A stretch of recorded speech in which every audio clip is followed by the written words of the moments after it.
ಅಖಿಲಾಂಡ ಕೋಟಿ ಬ್ರಹ್ಮಾಂಡ ನಾಯಕ ರಾಜಾದಿರಾಜ ಯೋಗಿರಾಜ ಪರಬ್ರಹ್ಮ ಶ್ರೀ ಸಚ್ಚಿದಾನಂದ ಸದ್ಗುರು ಸಾಯಿನಾಥ್ ಮಹಾರಾಜ್ ಕಿ ಜೈ. ಗುರುವಿನ ಪಾದಾರ ಬಿಂದಗಳಿಗೆ ವಂದಿಸುತ್ತಾ ನಮಸ್ತೆ ಸ್ನೇಹಿತರೆ. ಗುರುವಿನ ಆಶೀರ್ವಾದ, ಭಗವಂತನ ದಯೆ, ಕರುಣೆ, ಪ್ರೇಮದಲ್ಲಿ ಹಾಗೆ ನಿಮ್ಮ ಉತ್ತಮವಾದ ಉದ್ದೇಶದ ಕರ್ಮಗಳಲ್ಲಿ ನೀವು ಸಂರಕ್ಷಿಸಲ್ಪಡ್ತಾ ಇದ್ದೀರಾ. ಅದೇ ರೀತಿ ನಾನು ಪ್ರಾರ್ಥನೆಯನ್ನು ಮಾಡ್ತಾ ಇರ್ತೀನಿ. ರೀಡಿಂಗ್ ಶುರು ಮಾಡ್ತಾ ಇದ್ದೀನಿ ಸ್ನೇಹಿತರೆ. ಎಂದಿನಂತೆ ಇದು ಒಂದು ಟೈಮ್ಲೆಸ್ ಜನರಲ್ ರೀಡಿಂಗ್ ಆಗಿರುತ್ತೆ. ಹಾಗೆ ಇದು ಕನೆಕ್ಟಿವ್ ಎನರ್ಜಿಯಲ್ಲಿರುತ್ತೆ. ಯಾವ ಸಮಯದ ಎನರ್ಜಿ ಪ್ರಕಾರ ನೀವು ಈ ರೀಡಿಂಗ್ನ ಎನರ್ಜಿಗೆ ಕನೆಕ್ಟ್ ಆಗ್ತಿರೋ ಖಂಡಿತವಾಗಿ ಈ ಎನರ್ಜಿ ನಿಮ್ಮನ್ನು ಹೀಲ್ ಮಾಡುತ್ತೆ, ಗೈಡ್ ಮಾಡುತ್ತೆ, ಸರಿಯಾದ ನಿರ್ಧಾರಗಳನ್ನು ತಗೊಳ್ಳೋಕ್ಕೆ ನಿಮಗೆ ಸಹಾಯ ಮಾಡೋದ್ರ ಜೊತೆಗೆ ನಿಮ್ಮನ್ನು ರಕ್ಷಣೆ ಮಾಡುತ್ತೆ. ಹಾಗಾದರೆ ಈ ಸಂದೇಶ ನಿಮ್ಮ ಕಣ್ಣಿಗೆ ಬಿದ್ದಿದೆ ಅಂದರೆ ಇದು ಕೇವಲ ಯಾದೃಚ್ಛಿಕ ಅಲ್ಲ. ನಿಮ್ಮ ಆತ್ಮವು ಕೇಳಬೇಕಾದ ಒಂದು ಸಂದೇಶ ಇಂದು ನಿಮ್ಮವರಿಗೆ ತಲುಪ್ತಾ ಇದೆ. ಬಹಳ ದಿನಗಳಿಂದ ನಿಮ್ಮ ಮನಸ್ಸಿನಲ್ಲಿ ಕೆಲವು ಪ್ರಶ್ನೆಗಳು, ಕೆಲವು ನೋವುಗಳು, ಕೆಲವು ಉತ್ತರ ಸಿಗದ ಗೊಂದಲಗಳು ಇರಬಹುದು. ಕೆಲವರು ನಿಮ್ಮನ್ನು ಅರ್ಥ ಮಾಡಿಕೊಳ್ಳದೇ ಇರಬಹುದು, ಕೆಲವರು ನಿಮ್ಮನ್ನು ಬಿಟ್ಟು ಹೋಗಿರಬಹುದು, ಕೆಲವೊಮ್ಮೆ ಜೀವನವೇ ನಿಮ್ಮ ವಿರುದ್ಧ ನಿಂತಂತೆ ಅನ್ನಿಸ್ತಿರಬಹುದು. ಆದರೆ ಇಂದು ಬಂದಿರುವ ಈ ಒಂದು ಎನರ್ಜಿ, ಈ ಕಾರ್ಡ್ಗಳ ಎನರ್ಜಿ ವಿಶೇಷ ಶಕ್ತಿಯನ್ನು ತೋರಿಸ್ತಾ ಇದೆ. ನಿಮ್ಮ ಜೀವನದಲ್ಲಿ ಈಗ ನಡೆಯುತ್ತಿರುವ ಬದಲಾವಣೆಗಳು ವ್ಯರ್ಥ ಅಲ್ಲ. ನೀವು ಅನುಭವಿಸ್ತಾ ಇರುವ ಪ್ರತಿಯೊಂದು ಪರೀಕ್ಷೆಯ ಹಿಂದೆ ಒಂದು ಮಹತ್ತರವಾದ ಆಶೀರ್ವಾದ ಅಡಗಿದೆ ಅನ್ನೋ ರೀತಿಯಲ್ಲಿ ಬರ್ತದೆ. ಆದ್ದರಿಂದ ಮನಸ್ಸನ್ನು ಶಾಂತವಾಗಿ ಇಟ್ಕೊಳ್ಳಿ. ನಿಮ್ಮ ಹೃದಯದೊಂದಿಗೆ ಈ ಸಂದೇಶವನ್ನು ಸ್ವೀಕರಿಸಿ ಅನ್ನೋ ರೀತಿಯಲ್ಲಿ, ಅಂದರೆ ಈ ಎನರ್ಜಿನ ಸ್ವೀಕರಿಸಿ. ಈ ಸಂದೇಶ ನಿಮ್ಮ ಆತ್ಮದೊಂದಿಗೆ ಹೊಂದಾಣಿಕೆ ಆಗ್ತಾ ಇದ್ದರೆ ಅದನ್ನು ಬ್ರಹ್ಮಾಂಡದ ಮಾರ್ಗದರ್ಶನ ಅಂತೇಳಿ ಅಂದ್ಕೊಳ್ಳಿ. ಅದಕ್ಕೊಂದು ಕೃತಜ್ಞತೆಯನ್ನು ಸಲ್ಲಿಸಿ. ಮೊದಲನೇದಾಗಿ ಇಲ್ಲಿ ಒಂದು ಚಕ್ರವರ್ತಿಯ ಶಕ್ತಿಯ ಎನರ್ಜಿ ಕನೆಕ್ಟ್ ಆಗ್ತದೆ. ಅಂದರೆ ನೀವು ಬಹಳ ದಿನಗಳಿಂದ ಜೀವನದಲ್ಲಿ ಸ್ಥಿರತೆಯನ್ನು ಹುಡುಕ್ತಾ ಇದ್ರಿ ಅಂತ ಹೇಳಿ ಕಾಣಿಸ್ತಿದೆ. ನಿಮ್ಮ ಸುತ್ತಲಿನ ಪರಿಸ್ಥಿತಿಗಳು ಕೆಲವೊಮ್ಮೆ ನಿಮ್ಮನ್ನು ಅಸ್ಥಿರಗೊಳಿಸಿರ್ಬೋದು. ಸಂಬಂಧಗಳಲ್ಲಿ, ಉದ್ಯೋಗದಲ್ಲಿ, ಕುಟುಂಬದಲ್ಲಿ ಅಥವಾ ಆರ್ಥಿಕ ವಿಷಯಗಳಲ್ಲಿ ನಿಮಗೆ ಸ್ಪಷ್ಟತೆ ಇಲ್ಲದ ಸಮಯಗಳು ಈಗ ಕಾಣಿಸ್ತಾ ಇದೆ, ಎದುರಾಗಿರ್ಬೋದು. ಆದರೆ ಈಗ ಬ್ರಹ್ಮಾಂಡದ ಶಕ್ತಿ ನಿಮಗೊಂದು ಸಂದೇಶ ನೀಡುತ್ತದೆ. ನೀವು ದುರ್ಬಲರಲ್ಲ. ನಿಮ್ಮೊಳಗೆ ಒಬ್ಬ ನಾಯಕನಿದ್ದಾನೆ. ಇಲ್ಲಿಯವರೆಗೂ ನೀವು ಇತರರ ನಿರ್ಧಾರಗಳಿಗೆ ಕಾಯ್ತಾ ಇದ್ದೀರಿ. ಇನ್ನು ಮುಂದೆ ನೀವು ನಿಮ್ಮ ಜೀವನದ ನಿರ್ಧಾರಗಳನ್ನು ನೀವೇ ತೆಗೆದುಕೊಳ್ಳುವ ಸಮಯ ಬಂದಿದೆ ಅನ್ನೋ ರೀತಿಯಲ್ಲಿ, ಅಂದರೆ ನಿಮ್ಮ ಮೌಲ್ಯವನ್ನು ಈ ಸಮಯ ಅರ್ಥ ಮಾಡಿಸುತ್ತೆ. ನೀವು ಕೂಡ ಅರ್ಥ ಮಾಡ್ಕೊಳ್ತೀರ. ನಿಮ್ಮನ್ನು ನಿರ್ಲಕ್ಷ್ಯ ಮಾಡಿದವರು, ನಿಮ್ಮ ಶಕ್ತಿಯನ್ನು ಕಡಿಮೆ ಅಂತೇಳಿ ಅಂದಾಜು ಮಾಡಿದವರು ಶೀಘ್ರದಲ್ಲೇ ನಿಮ್ಮ ನಿಜವಾದ ಸಾಮರ್ಥ್ಯವನ್ನು ನೋಡಲಿದ್ದಾರೆ ಅನ್ನೋ ರೀತಿಯಲ್ಲಿ ಬರ್ತದೆ.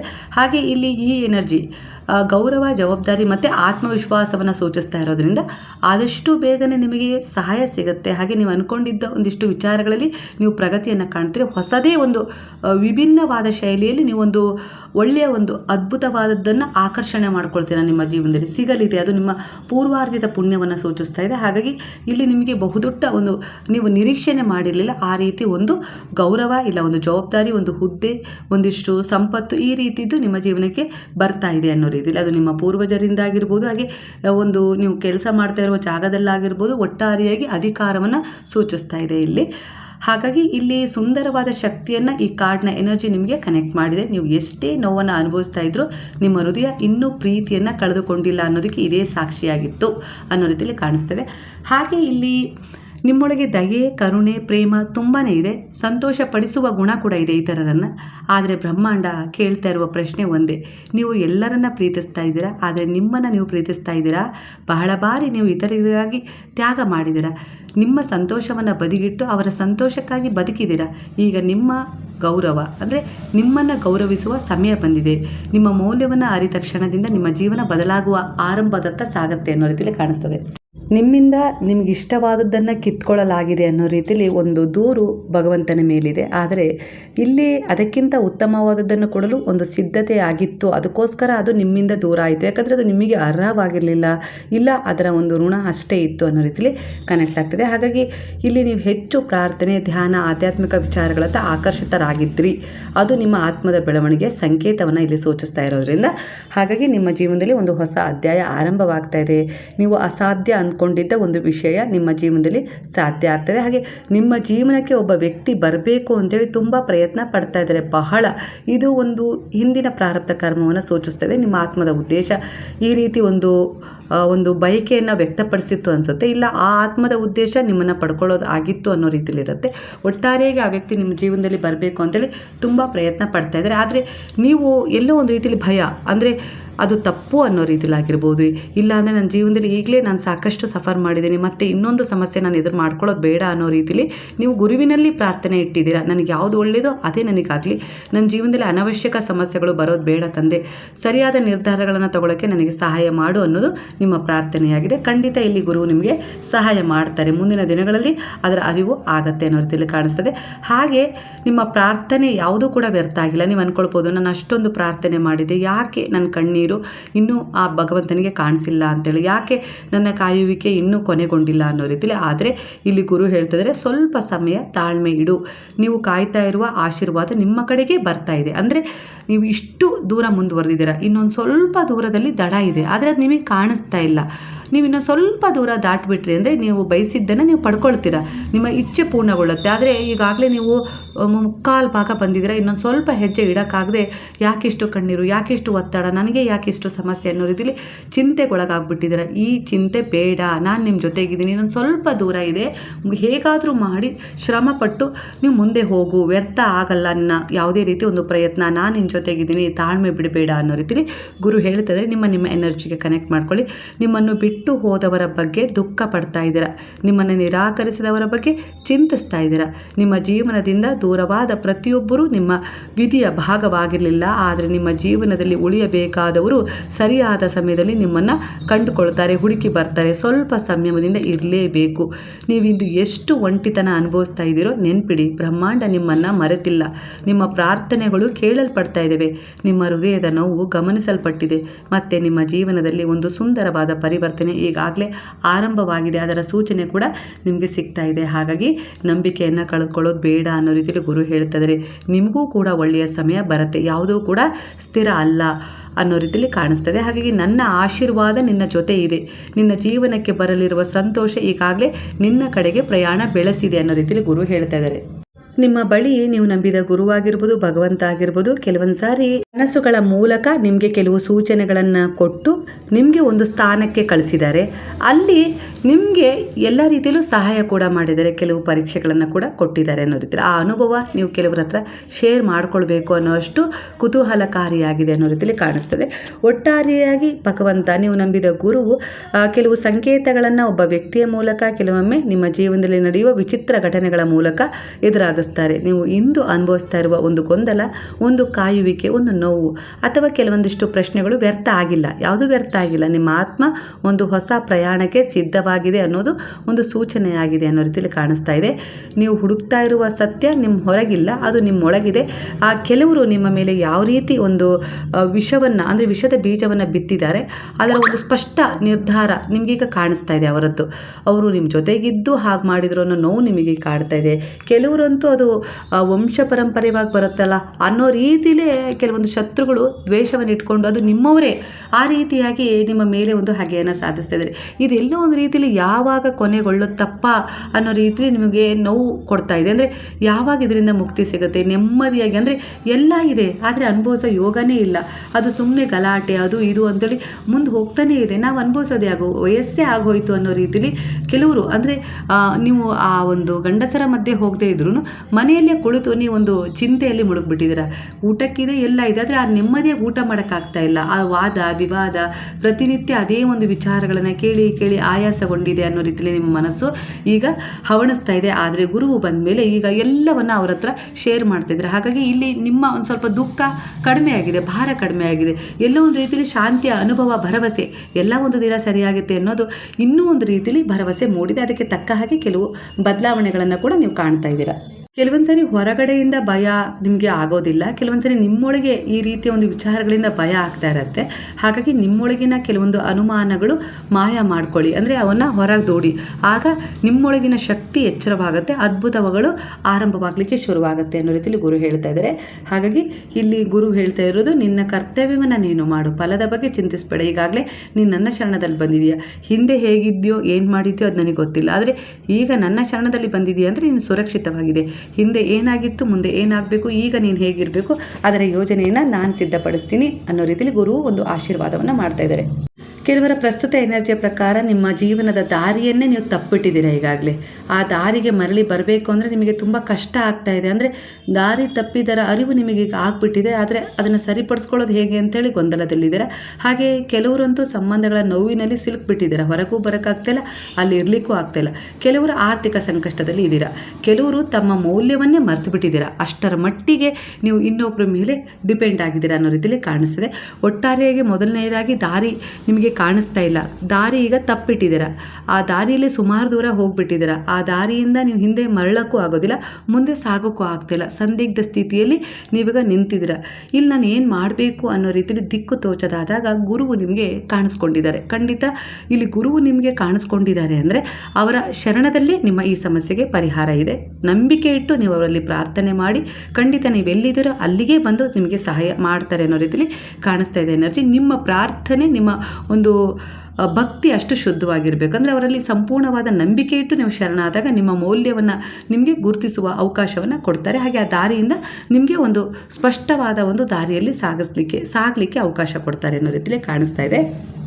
ನೀವು ಜೀವನದಲ್ಲಿ ಅನೇಕ ಆಸೆಗಳನ್ನು ಹೊತ್ತು ಸಾಕ್ತಾ ಇದ್ದೀರಾ. ಕೆಲವರು ದೂರದಲ್ಲಿರುವ ಸಂತೋಷವನ್ನು ಹುಡುಕ್ತಾ ಇದ್ದಾರೆ. ಕೆಲವರು ತಮ್ಮ ಬಳಿ ಇಲ್ಲದ್ದರ ಹಿಂದೆ ಓಡ್ತಾ ಇದ್ದಾರೆ.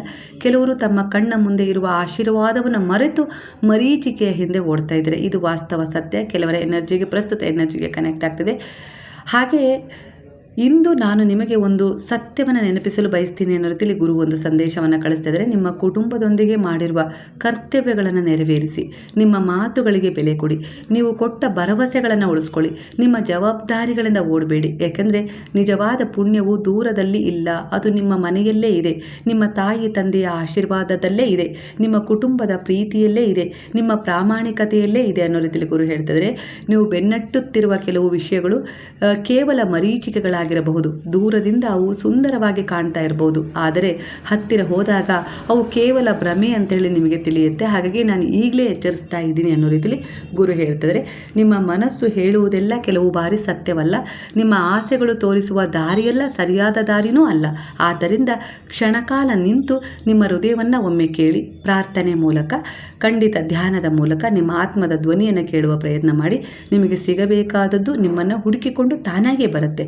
ಆದರೆ ಪ್ರಾಮಾಣಿಕ ಪ್ರಯತ್ನ ನಿಮ್ಮದಾಗಿರಲಿ.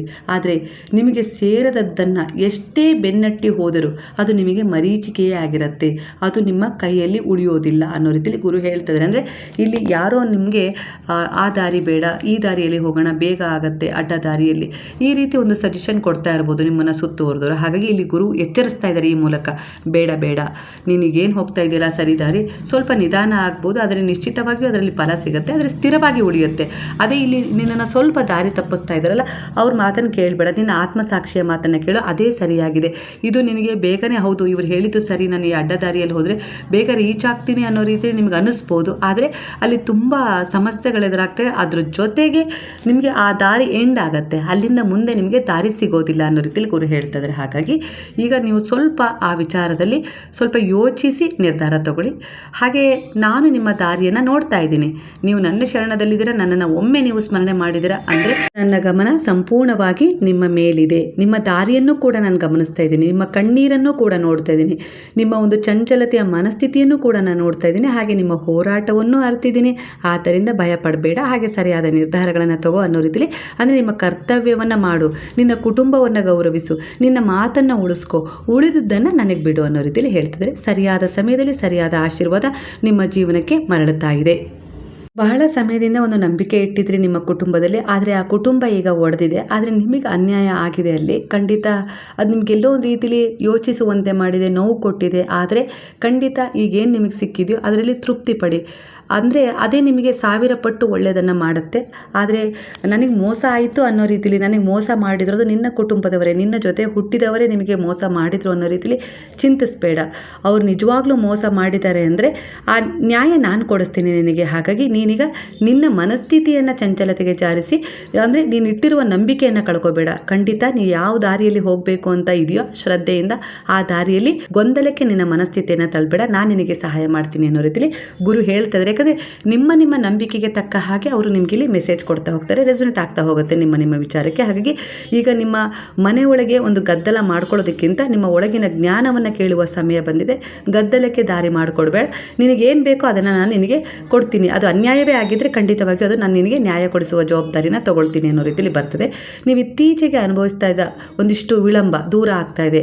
ಅಡೆತಡೆ ಅಂದರೆ ತುಂಬ ಅಡೆತಡೆ ಬರ್ತಾ ಇದೆಯಪ್ಪ, ಅದು ಒಂದು ಮನೆ ಕಟ್ಟೋ ವಿಚಾರ ಆಗಿರ್ಬೋದು, ಇಲ್ಲ ಯಾವುದೋ ಒಂದು ವಿಷಯಕ್ಕೆ ನಿರ್ಧಾರ ತಗೊಳ್ತಾ ಇದ್ದೆ, ಇಲ್ಲ ಒಂದು ವಿಚಾರದಲ್ಲಿ ಆಸ್ಪತ್ರೆಗೆ ತಿರುಗಾಡ್ತಾ ಇದ್ದೆ, ಹಾಗೆ ಕೆಲವೊಂದು ಸರಿ ನಾನು ವಿದೇಶಕ್ಕೆ ಹೋಗ್ತಾ ಇದ್ದೀನಿ, ಇಲ್ಲ ಒಂದಿಷ್ಟು ವ್ಯವಹಾರವನ್ನು ಬೇರೆ ದಿಕ್ಕಿನತ್ತ ತಗೊಂಡು ಹೋಗ್ತಾ ಇದ್ದೀನಿ ಅನ್ನೋದು ರೀತಿಯಲ್ಲಿ ಕೆಲವೊಂದಿಷ್ಟು ಮುಂದುವರೆದಾಗಲೆಲ್ಲ ಅಡ್ಡಿ ಆತಂಕಗಳು ಬರ್ತಾ ಇತ್ತು. ಅಂದರೆ ಗುರು ಹೇಳ್ತಿದ್ರೆ ಅದರ ಅವಶ್ಯಕತೆ ಇತ್ತು, ಯಾಕಂದರೆ ಆ ಸಮಯ ಸರಿಯಾಗಿರಲಿಲ್ಲ ಅನ್ನೋ ರೀತಿಯಲ್ಲಿ ನಾನು ಅಡೆತಡೆ ಉಂಟು ಮಾಡಿದೆ. ಯಾಕಂದರೆ ನೀನು ಆ ವಿಚಾರವನ್ನು ನನ್ನ ಶರಣದಲ್ಲಿ ಇಟ್ಟಿದ್ದೆ, ಅದರಲ್ಲಿ ಅಭಿವೃದ್ಧಿ ಆಗಬೇಕು, ಒಳ್ಳೆಯದಾಗಬೇಕು, ನಾನು ಹೋಗಿ ಸೇರುವ ಸಮಯ ಆಗಿರ್ಬೋದು, ಸ್ಥಳ ಆಗಿರ್ಬೋದು ಚೆನ್ನಾಗಿರಬೇಕು, ನಿಮ್ಮ ಒಂದು ಆಶೀರ್ವಾದದಿಂದ ಹೋಗ್ತಾ ಇದ್ದೀನಿ ಅನ್ನೋ ರೀತಿಯಲ್ಲಿ ನೀನು ನನ್ನ ಮೇಲೆ ಆ ಭಾರವನ್ನು ಹಾಕಿದಾಗ, ಹಾಗಾಗಿ ಅದು ಸಮಯ ಸರಿಯಿಲ್ಲ ಅಂದರೆ ಅದನ್ನು ನಾನೇ ತಡೀತೀನಿ ಅಲ್ಲಿ, ಹಾಗಾಗಿ ತಡೆದಿದ್ದೆ ಅನ್ನೋ ರೀತಿಯಲ್ಲಿ ಗುರುವು ಹೇಳ್ತಿದ್ದಾರೆ. ಹಾಗೆ ಇಲ್ಲಿ ನಿಮ್ಮ ಪ್ರತಿಭೆಯನ್ನು ಜನರು ಗುರುತಿಸಲು ಈಗ ಶುರು ಮಾಡಿದ್ದಾರೆ. ಖಂಡಿತ ನಿಮ್ಮ ಕೆಲಸ, ನಿಮ್ಮ ಕೌಶಲ್ಯ, ನಿಮ್ಮ ಒಂದು ಶ್ರಮಕ್ಕೆ ಗೌರವ ಪಡೆಯುವ ಸಮಯ ಹತ್ತಿರದಲ್ಲೇ ಇದೆ. ಹೊಸ ಕೆಲಸ ಒಂದು ಬಡ್ತಿ ಹೊಂದುತ್ತೀರಾ ಅನ್ನೋ ರೀತಿಯಲ್ಲಿ, ಒಂದು ಇರೋ ಕೆಲಸದಿಂದ ಹೊಸ ಕೆಲಸಕ್ಕೆ ಹೋಗ್ತೀರಾ, ನಿಮಗೆ ಇಷ್ಟವಾದ ಕೆಲಸನೇ ಒಂದು 42 ದಿನಗಳ ಒಳಗೆ ಸಿಗ್ತದೆ. ಅದಕ್ಕೋಸ್ಕರ ನಿಮ್ಮ ಪ್ರಾರ್ಥನೆ ಕೂಡ ಶುರುವಾಗಿದೆ ಅನ್ನೋ ರೀತಿಯಲ್ಲಿ ಕಾಣಿಸ್ತದೆ. ಹಾಗೆ ನಿಮ್ಮ ಮಗುವಿನ ಒಂದು ಕೆಲಸದ ಒಂದು ವಿಚಾರದಲ್ಲಿ ನೀವು ತುಂಬ ಪ್ರಾರ್ಥನೆ ಮಾಡ್ಕೊಳ್ತಿದ್ರೆ ಯಾಕೆ ಅಡೆತಡೆ ಅಂತೇಳಿ, ಖಂಡಿತ ಇಲ್ಲಿ ಏನಾದರೂ ಒಂದು ದಾನ ಧರ್ಮದ ಸೇವೆ ಮಾಡಿ ಅವನ ಹೆಸರಲ್ಲಿ, ಹಾಗೆ ಒಂದು ಸಂಕಲ್ಪ ಮಾಡಿ ಅವನ ಕೈಯಲ್ಲಿ, ಅಂದರೆ ಆ ಮಗುವಿನ ಕೈಯಲ್ಲಿ, ಅವನ ಕೈಯಲ್ಲಿ ಶ್ರೀ ಸಾಯಿ ಗಾಯತ್ರಿ ಮಂತ್ರದ ಜಪವನ್ನು 42 ದಿನಗಳ ಕಾಲ ಬೆಳಗ್ಗೆ ಬ್ರಾಹ್ಮಿ ಮುಹೂರ್ತದಲ್ಲಿ ಕೈಕಾಲು ಮುಖ ತೊಳೆದು ಒಂದು ಮಣೆಯ ಮೇಲೆ ಕುಳಿತು ಮಾಡಿದರೆ ಆಯಿತು. ಅವ್ರ ಕೈಯಲ್ಲಿ ಮಾಡಿಸಿ, ಅವ್ರು ಮಾಡೋದೇ ಇಲ್ಲ ಅಂದರೆ ಅವ್ರ ಪರವಾಗಿ ನೀವು ಮಾಡ್ಬೋದು. ಆದರೆ ಒಂದು ಸಾರಿ ಅವರಿಗೆ ಮಾಡೋಕ್ಕೆ ಅವಕಾಶವನ್ನು ಕೇಳಿ ಮಾಡಿಸಿ ಅವರ ಕೈಯಲ್ಲಿ. ಹಾಗೆ 1-2 ಬಾರಿ ಆದರೂ ಅವರನ್ನು ನಿಮ್ಮ ಜೊತೆ ಬಾಬಾರವರ ಮಂದಿರಕ್ಕೆ ಕರ್ಕೊಂಡೋಗಿ ಅವರಲ್ಲಿ ಒಂದು ಪ್ರಾರ್ಥನೆ ಮಾಡಿಸಿ. ಖಂಡಿತ ಅವರಿಗೆ ಅರ್ಹತೆ ಇದೆ, ಸಂಪಾದನೆ ಮಾಡ್ಕೊಂಡಿದ್ದಾರೆ, ಆದರೆ ಇಲ್ಲಿ ಅಡೆತಡೆ ಆಗ್ತಾ ಇದೆ. ಕೆಲವೊಂದು ಕೆಲಸಗಳನ್ನು ನೀವು ರಿಜೆಕ್ಟ್ ಮಾಡಿರ್ಬೋದು, ಕೆಲವೊಂದು ಕೆಲಸಗಳೇ ನಿಮ್ಮನ್ನು ರಿಜೆಕ್ಟ್ ಮಾಡಿದೆ ಅನ್ನೋ ರೀತಿಯಲ್ಲಿ ಕಾಣಿಸ್ತದೆ. ಹಾಗಾಗಿ ಈಗ ಒಂದು ತಪ್ಪು ನಿಮ್ಮಿಂದನೂ ಆಗಿರ್ಬೋದು, ಇಲ್ಲ ಒಂದಿಷ್ಟು ಕರ್ಮಗಳು ಕೂಡ ಇಲ್ಲಿ ಕಾಡ್ತಾ ಇರ್ಬೋದು. ಅದು ನಿಮ್ಮ ತಂದೆ ತಾಯಿಗೆ ನೋವು ಕೊಡಬೇಕು ಅನ್ನೋ ರೀತಿಲಿ, ಇಲ್ಲ ನಿಮಗೆ ಮಾನಸಿಕವಾಗಿ ನರಳಾಡಿಸ್ಬೇಕು ಅನ್ನೋ ರೀತಿಲಿ, ಅಂದರೆ ನಿಮ್ಮ ಪರೀಕ್ಷೆ ಮಾಡ್ತಾ ಇದೆ. ನೀವು ದುರ್ಬಲರಾಗ್ತಿರೋ ಇಲ್ಲ ಆತ್ಮವಿಶ್ವಾಸದಿಂದ ಮುಂದೆ ಹೆಜ್ಜೆ ಇಡ್ತಿರೋ, ಅಂದರೆ ಇದು ನನ್ನ ಕೊನೆಯಲ್ಲ, ಇದೊಂದು ಆರಂಭ, ಇಲ್ಲೊಂದು ಸ್ವಲ್ಪ ಗ್ಯಾಪ್ ಆಗಿದೆ ಅಂದರೆ ಇಲ್ಲಿ ಗುರು ನನಗೇನೋ ಸೂಚಿಸ್ತಾ ಇದ್ದಾರೆ. ಭಗವಂತ ಇಲ್ಲಿ ನಮಗೇನೋ ಒಂದು, ಈ ಬ್ರಹ್ಮಾಂಡ ನಮಗೇನೋ ಒಂದು ಹೇಳ್ತಾ ಇದೆ, ಈ ಸಮಯ ವ್ಯರ್ಥ ಅಲ್ಲ, ಇಲ್ಲಿ ಏನಾದರೂ ಮಾಡು ಅನ್ನೋ ರೀತಿಲಿ. ಹಾಗಾಗಿ ಈ ಸಮಯದಲ್ಲಿ ಸ್ವಲ್ಪ ಗ್ಯಾಪ್ ಆಗಿದೆ ಅಂದರೆ ಅಲ್ಲ ಒಂದು ಪ್ರಾರ್ಥನೆ, ಒಂದು ಸಂಕಲ್ಪದ ಒಂದು ಪೂಜೆ ಇವೆಲ್ಲ ಮಾಡಿ ಮುಂದೆ ನಿಮಗೆ ಅವಕಾಶ ಸಿಗೋದಿಲ್ಲ. ಅಂದರೆ ಒಳ್ಳೆಯ ಕಾರ್ಯಗಳನ್ನು ಮಾಡಿ ನಿಮ್ಮ ತಂದೆ ತಾಯಿ ಜೊತೆ ಒಂದು ಒಳ್ಳೆಯ ರೀತಿಯಲ್ಲಿ ವ್ಯವಹರಿಸಿ. ಯಾಕಂದರೆ ಈಗ ಶಾಂತವಾಗಿ ಇಟ್ಕೊಳ್ಳಿ ಮನಸ್ಸನ್ನು, ಇನ್ನು ಮುಂದೆ ನೀವು ತುಂಬ ಬ್ಯುಸಿ ಆಗಿಬಿಡ್ತಾರೆ. ನಿಮ್ಮ ಕೆಲಸ ನಿಮಗೆ ಅತ್ಯುತ್ತಮವಾದ ಕೆಲಸ ನಿಮ್ಮನ್ನು ಆಕರ್ಷಣೆ ಮಾಡ್ತಾ ಇದೆ, ಖಂಡಿತ ಬರುತ್ತೆ, ನಿಮ್ಮವರೆಗೂ ಅದು ಬರುವ ಸಿದ್ಧತೆ ನಡೀತದೆ. ಅದಕ್ಕೋಸ್ಕರ ಸ್ವಲ್ಪ ಅಲ್ಲಿ ಏನೋ ಅಡೆತಡೆ ಕಾಣಿಸ್ತದೆ. ಹಾಗಾಗಿ ಗುರುವಿನ ಸೇವೆ ಮಾಡಿ 42 ದಿನ, ಅಂದರೆ ಶ್ರೀ ಸಾಯಿ ಗಾಯತ್ರಿ ಮಂತ್ರವನ್ನು ಪಠಣ ಮಾಡಿ, ಅದರ ಜೊತೆಗೆ ನೀವು 9 ದಿನ ಒಂದು ಹಿತ್ತಾಳಿ ತಂಬಿಗೆಯಲ್ಲಿ ಶುದ್ಧವಾದ ನೀರು ತುಂಬಿಸಿ ಅದಕ್ಕೆ ಒಂದು ಕೆಂಪು ಬಣ್ಣದ ಹೂವನ್ನು ಹಾಕಿ ಬೆಳಗ್ಗೆ ಸೂರ್ಯ ಉದಯ ಆಗುವ ಸಮಯಕ್ಕೆ ಸೂರ್ಯನಿಗೆ ಓಂ ನಮೋ ಸೂರ್ಯ ದೇವಾಯ ನಮಃ ಅಂತ ಹೇಳಿ, ಹಾಗೆ ಗುರುವನ್ನು ಸ್ಮರಣೆ ಮಾಡಿಕೊಂಡು, ನಿಮ್ಮ ಕುಲದೇವರನ್ನು ಸ್ಮರಣೆ ಮಾಡಿಕೊಂಡು, ಪಿತೃಗಳನ್ನು ಸ್ಮರಣೆ ಮಾಡಿಕೊಂಡು ಆ ನೀರನ್ನು ಸೂರ್ಯದೇವನಿಗೆ ನಿಮ್ಮ ಪಾದಗಳಲ್ಲಿ ಅರ್ಪಣೆ ಮಾಡ್ತಾ ಇದ್ದೀನಿ ಅನ್ನೋ ರೀತಿಯಲ್ಲಿ ಅರ್ಘ್ಯವನ್ನು ಕೊಡಿ. 9 ದಿನಗಳ ಕಾಲ ಒಂದು ಸಂಕಲ್ಪದ ರೀತಿಯಲ್ಲಿ ಸೂರ್ಯ ಹುಟ್ಟುವ ಸಮಯಕ್ಕೆ ಮಾಡ್ಕೊಳ್ಳಿ, ಸ್ನಾನ ಮಾಡ್ಕೊಳ್ಳಿ. ಹಾಗೆ ಮಗ ಮಾಡ್ಬೋದು, ನೀವು ಮಾಡ್ಬೋದು, ಯಾರಾದರೂ ಮಾಡ್ಬೋದು, ಒಟ್ಟಾರೆಯಾಗಿ ಮಾಡಿಕೊಳ್ಳೇಬೇಕಿದು ಅಂತ. ಕೆಲಸದ ವಿಚಾರದಲ್ಲಿ ತುಂಬ ಗೊಂದಲ ಇದೆ, ಹಾಗೆ ಸಂತಾನದ ವಿಚಾರದಲ್ಲಿ ಸ್ವಲ್ಪ ಸ್ಪಷ್ಟತೆ ಸಿಗ್ತಾ ಇಲ್ಲ ಅಂದವರು ಈ ರೀತಿ ಮಾಡ್ಕೊಳ್ಬೇಕು. 9 ದಿನ ಅನ್ನೋ ರೀತಿಯಲ್ಲಿ ಕನೆಕ್ಟ್ ಆಗ್ತಾಯಿದೆ. ನಿಮ್ಮ ಎನರ್ಜಿಗೆ ಏನಾದರೂ ಪರಿಹಾರ ಮಾಡ್ಕೊಳ್ಬೋದಾ, ಏನಾದರೂ ಇದ್ರೆ ನಾನು ಮಾಡ್ತೀನಿ ಅನ್ನೋ ರೀತಿಯಲ್ಲಿ ನೀವು ಅಂದ್ಕೊಳ್ತಾ ಇರ್ಬೋದು. ಅದಕ್ಕೋಸ್ಕರ ಈ ಒಂದು ಎನರ್ಜಿ ಕನೆಕ್ಟ್ ಆಗಿದೆ. ಇದೇ ಗುರುವಾರ ನಿಮ್ಮ ಕೈಯಿಂದ ಒಂದು ಅರಿಶಿಣದ ಪುಡಿ, ಒಂದು 50 ಗ್ರಾಮು ಹಾಗೆ ಗೋಧಿ ಬೆಲ್ಲವನ್ನು ಗುರುವಿನ ದೇವಸ್ಥಾನಕ್ಕೆ ದಾನವಾಗಿ ಕೊಡಿ. ಹಾಗೆ ಹೊಸ ಕೆಲಸ ಹತ್ತಿರ ಬರ್ತಾ ಇದೆ, ಬಡ್ತಿಯ ಅವಕಾಶ ಕೂಡ, ಹಾಗೆ ಹೊಸ ಯೋಜನೆ, ಒಂದು ಅಸಾಧಾರಣ ರೀತಿಯಲ್ಲಿ ಒಂದು ಬದಲಾವಣೆಯನ್ನು ತರುವ ಅವಕಾಶ ಇಲ್ಲಿ ಕಾಣಿಸ್ತದೆ. ಹಾಗಾಗಿ ಇಲ್ಲಿ ಒಂದು ಎಚ್ಚರಿಕೆ ಏನಪ್ಪ ಅಂದರೆ, ಇತರರೊಂದಿಗೆ ಹೋಲಿಕೆ ಮಾಡಿಕೊಂಡು ಕುಗ್ಗೋದು ಬೇಡ. ನಿಮ್ಮ ಪ್ರಯಾಣ ನಿಮ್ಮದೇ ಆಗಿದೆ, ಅದು ನಿಮ್ಮನ್ನು ಒಂದು ಭಿನ್ನವಾದ ರೀತಿಯಲ್ಲಿ ಕರ್ಕೊಂಡು ಹೋಗುತ್ತೆ. ಹಾಗಾಗಿ ಸ್ವಲ್ಪ ಸಮಯ ತಾಳ್ಮೆಯಿಂದ ಇರಿ. ಆ ಸಮಯ ಸಿಕ್ಕಿದೆ ಅಂದರೆ ಅಲ್ಲಿ ಭಗವಂತನ ಧ್ಯಾನ ಸ್ಮರಣೆಯೊಂದಿಗೆ ಅದನ್ನು ಕಳೀರಿ, ಖಂಡಿತ ಅವರೇ ದಾರಿ ತೋರಿಸ್ತಾರೆ ಅನ್ನೋ ರೀತಿಯಲ್ಲಿ ಬರ್ತದೆ. ಹಾಗೆ ಪ್ರೀತಿಯ ವಿಷಯದಲ್ಲಿ ಇಲ್ಲಿ ಒಂದು ಶಕ್ತಿ ತುಂಬ ಆಳವಾಗಿ ಕನೆಕ್ಟ್ ಆಗ್ತಿದೆ. ನಿಮ್ಮ ನಿಮ್ಮ ಹೃದಯವು ಕೆಲವೊಂದು ಗಾಯಗಳನ್ನು ಹೊತ್ಕೊಂಡಿದೆ ಈಗ. ಯಾಕಂದರೆ ಅದು ನೀವು ಪ್ರೀತಿ ಮಾಡಿದ್ರಿ, ಅಲ್ಲಿ ಒಂದು ಏನೋ ಈಗ ಅಂತರ ಮೂಡಿದೆ. ಅವರು ನಿಮ್ಮನ್ನು ಅರ್ಥ ಮಾಡ್ಕೊಂಡಿದ್ದಾರೆ, ನೀವು ಅವರನ್ನು ಅರ್ಥ ಮಾಡ್ಕೊಂಡಿದ್ದೀರಾ ಅಂತೇಳಿ ನೀವು ಅಂದ್ಕೊಂಡಿದ್ದೀರಿ. ಆದರೆ ಇಲ್ಲಿ ಮಧ್ಯಪ್ರವೇಶ ಯಾರೋ ಮಾಡಿದ್ರಲ್ಲ, ಈಗಲೇ ಗೊತ್ತಾಗಿದ್ದು ನೀವಿಬ್ಬರು ನಿಮ್ಮನ್ನು ಎಷ್ಟು ಅರ್ಥ ಮಾಡ್ಕೊಂಡಿದ್ದೀರಾ ಅನ್ನೋ ರೀತಿಯಲ್ಲಿ ಅಲ್ವಾ. ಅಂದರೆ ಈಗ ಅವರು ನಿಮಗಿಂತ ಹೆಚ್ಚಾಗಿ ಅಲ್ಲೇನಾದರೂ ಸಮಸ್ಯೆ ಆಗ್ಬೋದಾ ಅನ್ನೋ ರೀತಿಯಲ್ಲಿ ಪ್ರಾಮುಖ್ಯತೆ ಕೊಡ್ತಿದ್ದಾರೆ. ನೀವಿಲ್ಲಿ ಅದನ್ನು ಹೇಳ್ಕೊಳ್ಳೋಕ್ಕೂ ಆಗ್ತಾಯಿಲ್ಲ, ಹಾಗೆ ಅವ್ರನ್ನ ಬಿಟ್ಟಿರೋಕ್ಕೂ ಆಗ್ತಾಯಿಲ್ಲ, ಮುಂದೇನು ಅನ್ನೋ ರೀತಿಯಲ್ಲಿ ತೀರ್ಮಾನ ತಗೊಳ್ಳೋಕ್ಕೂ ಆಗ್ತಾಯಿಲ್ಲ. ಆ ಗೊಂದಲದಲ್ಲಿದ್ದೀರಾ ಅನ್ನೋ ರೀತಿಯಲ್ಲಿ ಕಾಣಿಸ್ತಿದೆ. ಒಟ್ಟಾರೆಯಾಗಿ ಈಗ ನಿಮ್ಮ ಮನಸ್ಸಿನ ಸ್ಥಿತಿ ತುಂಬ ಅಸ್ತವ್ಯಸ್ತ ಆಗಿದೆ. ಈ ಸ್ಥಿತಿಯನ್ನು ಧ್ಯಾನದೊಂದಿಗೆ, ಗುರುವಿನ ಸ್ಮರಣೆಯೊಂದಿಗೆ ಸರಿದೂಗಿಸ್ಕೊಳ್ಬೋದು. ಯಾಕಂದರೆ ನಿಮ್ಮ ಎನರ್ಜಿ ಪೂರ್ತಿಯಾಗಿ ಡ್ರೈ ಆಗಿದೆ ಅನ್ನೋ ರೀತಿಯಲ್ಲಿ ಕಾಣಿಸ್ತಿದೆ. ಹಾಗಾಗಿ ಇಲ್ಲಿ ನಿಮ್ಮ ಎನರ್ಜಿ ಮತ್ತೆ ರಿಚಾರ್ಜ್ ಆಗಬೇಕು, ಆಗಲೇ ನೀವು ಸರಿಯಾದ ನಿರ್ಧಾರಗಳನ್ನು ತಗೊಳ್ಳೋಕ್ಕೆ ಸಾಧ್ಯ ಆಗುತ್ತೆ. ಹಾಗಾಗಿ ರಿಚಾರ್ಜ್ ಮಾಡೋದು ಹೇಗೆ ಅಂದರೆ, ನೀವು ಪ್ರಾರ್ಥನೆ ಮಾಡಬೇಕು, ಧ್ಯಾನಕ್ಕೆ ಒಳಗಾಗಬೇಕು. ಆಗ ನಿಮ್ಮ ಎನರ್ಜಿ ಮತ್ತೆ ಪುನಃ ಸ್ಥಾಪನೆ ಆಗುತ್ತೆ. ಆಗ ಸರಿಯಾದ ನಿರ್ಧಾರಗಳು ಸಿಗುತ್ತೆ. ಆಗ ಅಲ್ಲಿ ಒಂದು ಸ್ಪಷ್ಟತೆ ನಿಮಗೆ ಎದುರಾಗುತ್ತೆ. ಖಂಡಿತ ಅದರ ಮೇಲೆ ನಿಮ್ಮ ಜೀವನದಲ್ಲಿ ಪ್ರೀತಿಯ ವಿಚಾರದಲ್ಲಿ ಸಾಕಷ್ಟು ಬದಲಾವಣೆಯನ್ನು ಕಾಣ್ತೀರಾ. ಯಾರಾದರೂ ನಿಮ್ಮನ್ನು ಅರ್ಥ ಮಾಡ್ಕೊಳ್ಳದೆ ಇರಬಹುದು ಅಂತ ಹೇಳಿ ನಿಮಗೆ ಅನಿಸ್ತಾ ಇದೆ. ಹಾಗೆ ಕೆಲವರ ವಿಚಾರದಲ್ಲಿ ನೀವು ದೂರನೇ ಆಗಿಬಿಟ್ಟಿದ್ದೀರಿ. ಈಗ ಆ ಪ್ರೀತಿ ನಿಮ್ಮ ಬಳಿ ಬರಬೇಕು ಅಂತ ಕಾಯ್ತಿದ್ರೆ ಖಂಡಿತ ನಿಮ್ಮ ನಿರೀಕ್ಷೆ ಸೋಲೋದಿಲ್ಲ. ಖಂಡಿತ ನೀವು ಒಂದು ಬ್ಲೆಸ್ಸಿಂಗನ್ನು ಸಂಪಾದನೆ ಮಾಡಿದ್ದೀರ. ಆ ಬ್ಲೆಸ್ಸಿಂಗ್ ಒಂದು ದಯೆ, ಕರುಣೆ, ಪ್ರೇಮ, ಸೇವೆಯ ಭಾವದಿಂದ, ಮನುಷ್ಯತ್ವ, ಮಾನವೀಯತೆ ನಡೆಯಿಂದ ನಿಮಗೆ ಸಿಕ್ಕಿರೋದು. ಹಾಗೆ ಈ ಪ್ರಕೃತಿ ಕೂಡ ನಿಮಗೆ ಅದನ್ನು ದಯಪಾಲಿಸಿದೆ. ಹಾಗಾಗಿ ನಿಮ್ಮ ಜೀವನಕ್ಕೆ ಆ ಪ್ರೀತಿ ಮರಳುತ್ತೆ. ಒಂದು ಪಾಠವನ್ನು ಕಲಿಯೋದ್ರ ಮೂಲಕ ಅದು ಕಲ್ತಿದೆ. ಈಗ ಅದಕ್ಕೆ ಅರಿವಾಗಿದೆ ನೀವೇನು ಎತ್ತ ಅಂತೇಳಿ ನಿಮ್ಮನ್ನು ಬಿಟ್ಟು ಹೋಗಿದ್ದು, ಅದಕ್ಕೆ ನೋವಿದೆ. ಖಂಡಿತ ಆ ಪ್ರೀತಿ ನಿಮ್ಮ ಬಳಿ ಮರಳುತ್ತೆ. ಏಕಾಂತದಲ್ಲಿ ನೀವು ಸಾಧಕರ ಶಕ್ತಿಯನ್ನು ಪಡ್ಕೊಳ್ತಾ ಇದ್ದೀರಾ. ಅಂದರೆ ಏಕಾಂತದಲ್ಲಿ ನೀವು ತುಂಬ ಒಳ್ಳೆಯ ಪಾಸಿಟಿವ್ ಎನರ್ಜಿಯನ್ನು ಹೊಂದಿದ್ದೀರಾ. ಕೆಲವೊಂದು ಸಾರಿ ಅದು ಕುಗ್ಗಿಸುವ ರೀತಿಯಲ್ಲಿ ಅನುಭವ ಕೊಟ್ಟರೂ ಕೂಡ ತಕ್ಷಣ ನೀವು ಒಂದು ಉತ್ತಮವಾದ ಎನರ್ಜಿಗೆ ಕನೆಕ್ಟ್ ಆಗ್ತಾ ಇದೆ. ಇದು ನಿಮ್ಮ ಶಕ್ತಿಯನ್ನು ನಿರ್ಧಾರ ಮಾಡ್ತಾ ಇದೆ. ಹಾಗಾಗಿ ನೀವು ಬೇಗನೆ ಸುಲಭದ ರೀತಿಯಲ್ಲಿ ಅವರನ್ನು ಕಂಡುಕೊಳ್ತೀರಾ. ಅಂದರೆ ಅವ್ರು ನಿಮಗೆ ಮೆಸೇಜ್ ಮಾಡ್ಬೋದು, ಬರ್ಬೋದು, ಇಲ್ಲ ಅವರ ಒಂದು ಅಹಂ ಅನ್ನೋದು ಬಿಡ್ಬೋದು, ಇಲ್ಲ ಅವ್ರ ಮಧ್ಯೆ ಯಾರು ಬಂದಿದ್ದಾರಲ್ಲ ಅವರೇ ತಪ್ಪು ಅನ್ನೋ ರೀತಿಯಲ್ಲಿ ಡಿಸೈಡ್ ಮಾಡಿ ಅವರು ಪರಿಪೂರ್ಣವಾಗಿ ಆ ಒಂದು ಸ್ಥಿರವಾದ ಎನರ್ಜಿಯ ಜೊತೆ ನಿಮ್ಮ ಹತ್ರ ಬರ್ಬೋದು. ಆದರೆ ಕೆಲವೊಂದು ಸಾರಿ ಅವರಿಗೆ ಅನ್ನಿಸ್ತದೆ, ನಿಮ್ಮ ಹತ್ರ ಬಂದಾಗ ಎಲ್ಲೋ ನಾನೇ ನನ್ನ ಒಂದು ಇದನ್ನು ಬಿಟ್ಟು ನಿಮ್ಮ ಹತ್ರ ಬಂದ ಅನ್ನೋ ರೀತಿಯಲ್ಲಿ ನೀವು ನೋಡ್ತೀರಾ ಅನ್ನೋ ರೀತಿಯಲ್ಲಿ ಖಂಡಿತ ಆ ಭಾವ ಅವರಲ್ಲಿ ಮೂಡಬಾರ್ದು. ಅಂದರೆ ನೀವು ಮೊದಲೇ ಹೇಗೆ ಅವ್ರ ಜೊತೆ ಒಂದು ಒಳ್ಳೆಯ ರೀತಿಯ ಉದ್ದೇಶದೊಂದಿಗೆ ಕನೆಕ್ಟ್ ಆಗಿದ್ರಲ್ಲ ಅದೇ ರೀತಿ ನೋಡಿ. ಆದರೆ ತುಂಬ ಒಂದು ನಿಮ್ಮ ಮೌಲ್ಯವನ್ನು ಕಳ್ಕೊಳ್ಳೋದ್ರ ಮೂಲಕ ನೋಡೋದು ಬೇಡ. ನಿಮ್ಮ ಮೌಲ್ಯವನ್ನು ಇಟ್ಕೊಂಡು ಅವರಿಗೂ ಅವರ ಮೌಲ್ಯವನ್ನು ಕೊಡಿ ಅನ್ನೋ ರೀತಿಯಲ್ಲಿ ಕಾಣಿಸ್ತದೆ. ಹಾಗೆ ನಿಮ್ಮ ಮೌಲ್ಯವನ್ನು ಮತ್ತೊಬ್ಬರ ಒಪ್ಪಿಗೆ ಮೇಲೆ ಇಟ್ಕೊಳ್ಳೋದು ಅವಶ್ಯಕತೆ ಇಲ್ಲ. ಇನ್ನು ಮುಂದೆ ನಿಮ್ಮನ್ನು ನೀವು ಪ್ರೀತಿಸಲು ಆರಂಭಿಸಿದಾಗ ಸರಿಯಾದ ವ್ಯಕ್ತಿ ನಿಮ್ಮ ಜೀವನಕ್ಕೆ ಪ್ರವೇಶಿಸೋದ್ರ ಜೊತೆಗೆ ಅವರು ಪ್ರವೇಶಿಸಿದಾಗ, ಬಿಟ್ಟು ಹೋದರೂ ಪ್ರವೇಶಿಸಿದಾಗ ಈಗ ಅವರು ಅರ್ಥ ಮಾಡ್ಕೊಳ್ತಾರೆ ನಿಮ್ಮ ಜೊತೆ. ಹಾಗೆ ಇಲ್ಲಿ ನಿಜವಾದ ಸಂಬಂಧ ಇಬ್ಬರು ಸೇರಿ ಕಟ್ಟುವ ದೇವಾಲಯ ಅಂಥದ್ದು ಅನ್ನೋ ರೀತಿಯಲ್ಲಿ ಮೆಸೇಜ್ ಬರ್ತದೆ. ಹಾಗಾಗಿ ಒಬ್ಬರು ಮಾತ್ರ ಪ್ರಯತ್ನಿಸುವ ಸಂಬಂಧ ಹೆಚ್ಚು ಕಾಲ ಉಳಿಯೋದಿಲ್ಲ ಅನ್ನೋ ರೀತಿಯಲ್ಲಿ ಗುರು ಹೇಳ್ತಾ ಇದ್ದಾರೆ. ಅಂದರೆ ಅದು ಅನಿವಾರ್ಯವಾಗಿ ಬದುಕಬೇಕಾಗತ್ತಲ್ಲ, ಆ ರೀತಿ ಬದುಕ್ತಿದ್ದೀರಾ ಅನ್ನೋ ರೀತಿಯಲ್ಲಿ ಕಾಣಿಸ್ತದೆ. ಹಾಗಾಗಿ ಪರಸ್ಪರ ಗೌರವ, ಅರ್ಥ ಮಾಡಿಕೊಳ್ಳುವುದು ಮತ್ತು ಸಹಕಾರ ಇದ್ದಾಗ ಮಾತ್ರ ಪ್ರೀತಿ ಅನ್ನೋದು ತುಂಬ ಒಂದು ಮಹತ್ವವುಳ್ಳದ್ದಾಗತ್ತೆ. ನಿಮಗೆ ಅದು ಯಾವತ್ತೂ ಮರೆಯಲಾಗದ ಒಂದು ಅನುಭವವನ್ನು ಕೊಡುತ್ತೆ. ದೇವರ ಪ್ರಸ್ತುತ ಎನರ್ಜಿಯ ಪ್ರಕಾರ ನೀವು ಎಷ್ಟು ನಿಜವಾದ ಭಕ್ತಿಯಿಂದ ಗುರುವನ್ನು ಸ್ಮರಣೆ ಮಾಡ್ತೀರೋ ಅಷ್ಟೇ ಅವರು ನಿಮ್ಮ ಹತ್ತಿರ ಇದ್ದೀನಿ, ನಿಮ್ಮಿಂದ ದೂರ ಇಲ್ಲ ಅನ್ನುವ ಅನುಭವವನ್ನು ನಿಮಗೆ ಕೊಟ್ಟಿದ್ದಾರೆ. ಅಂದರೆ ನೀವು ದೇವಸ್ಥಾನದಲ್ಲಿ ನನ್ನನ್ನು ಹುಡುಕುವ ಮೊದಲು ನಿಮ್ಮ ಹೃದಯದಲ್ಲೇ ನನ್ನನ್ನು ಹುಡ್ಕೊಂಡಿದ್ದೀರಾ. ಖಂಡಿತ ಅದಕ್ಕೆ ತಕ್ಕ ಹಾಗೆ ನಿಮ್ಮ ಜೀವನದಲ್ಲಿ ತುಂಬ ಅದ್ಭುತ ಒಂದು ಚಮತ್ಕಾರಗಳನ್ನು ಕಂಡುಕೊಂಡಿದ್ದೀರಾ ಅನ್ನೋ ರೀತಿಯಲ್ಲಿ ಬಾಬಾ ಒಂದು ಪ್ರಯತ್ನ, ಅಂದರೆ ಆ ಪ್ರಯತ್ನದ ಹಿಂದೆ ನನ್ನ ಆಶೀರ್ವಾದ ಇತ್ತು ಅನ್ನೋ ರೀತಿಯಲ್ಲಿ ಗುರು ಹೇಳ್ತಿದ್ದಾರೆ. ಆ ಅನುಭವ ನಿಮಗೆ ಈಗ ಕೊಟ್ಟಿದೆ. ಒಂದು ಹೆಜ್ಜೆ ಮುಂದೆ ಇಟ್ಟಿದ್ದೀರಾ, ಅದಕ್ಕೋಸ್ಕರ ನಾನು ನಿಮ್ಮೊಂದಿಗೆ ನನ್ನ 100 ಹೆಜ್ಜೆಗಳ ಅನುಭವವನ್ನು ಕೊಡ್ತಾ ಇದ್ದೀನಿ ಅನ್ನೋ ರೀತಿಯಲ್ಲಿ ಅದರ ಅನುಭವ ಕೂಡ ಈಗ ನಿಮಗಿದೆ. ನೀವು ಎಷ್ಟು ಅವರನ್ನು ನಂಬ್ತಾ ಹೋಗ್ತೀರೋ ಅಷ್ಟೇ ನಿಮ್ಮ ಜೀವನದಿಂದ ಕೆಟ್ಟದ್ದು ದೂರ ಆಗ್ತದೆ, ಮನಸ್ಸು ಶಾಂತವಾಗ್ತಾ ಇದೆ. ಜಗಳ ಬೇಡ, ಅಂದರೆ ಯಾವುದೇ ರೀತಿ ವಾದ ವಿವಾದ ಬೇಡ, ಸುಮ್ಮನೆ ಯಾವುದೇ ರೀತಿ ಅನವಶ್ಯಕ ಸಮಸ್ಯೆಗಳು ಬೇಡ ಅನ್ನೋ ರೀತಿಯಲ್ಲಿ ನೀವೇ ಈಗ ಶಾಂತವಾಗ್ತಾ ಇದ್ದೀರಾ. ಎದುರುಗಡೆ ಒಂದೊಂದ್ಸರಿ ಅಂತಹ ವಿಚಿತ್ರ ಘಟನೆಗಳು ನಡೀತಾ ಇದ್ರೂ ಕೂಡ ಮನಸ್ಸು ತುಂಬಾ ಶಾಂತವಾಗಿ ಇದನ್ನು ನೋಡ್ತಾ ಇದೆ.